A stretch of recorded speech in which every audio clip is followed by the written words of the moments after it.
అనుకున్నదే అయింది. ఆసీస్తో జరగబోయే 5వ టెస్టుకు భారత్ జట్టులో మార్పులు చేర్పులు జరుగుతున్నాయి. సిడ్నీ టెస్టుకు రోహిత్కు దూరం పెట్టినట్టుగా తెలుస్తోంది.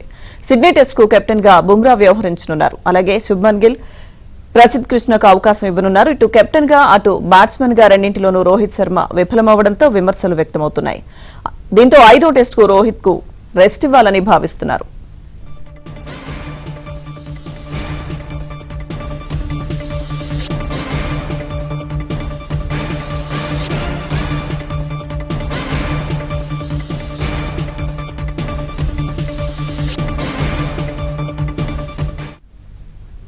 అనుకున్నదే అయింది. ఆసీస్తో జరగబోయే 5వ టెస్టుకు భారత్ జట్టులో మార్పులు చేర్పులు జరుగుతున్నాయి. సిడ్నీ టెస్టుకు రోహిత్ను దూరం పెట్టినట్టుగా తెలుస్తోంది. సిడ్నీ టెస్టుకు కెప్టెన్గా బుమ్రా వ్యవహరించనున్నారు. అలాగే శుభ్మన్ గిల్, ప్రసిద్ధ్ కృష్ణకు అవకాశం ఇవ్వనున్నారు. ఇటు కెప్టెన్గా అటు బ్యాట్స్మెన్గా రెండింటిలోనూ రోహిత్ శర్మ విఫలమవడంతో విమర్శలు వ్యక్తమవుతున్నాయి. దీంతో 5వ టెస్టుకు రోహిత్కు రెస్ట్ ఇవ్వాలని భావిస్తున్నారు.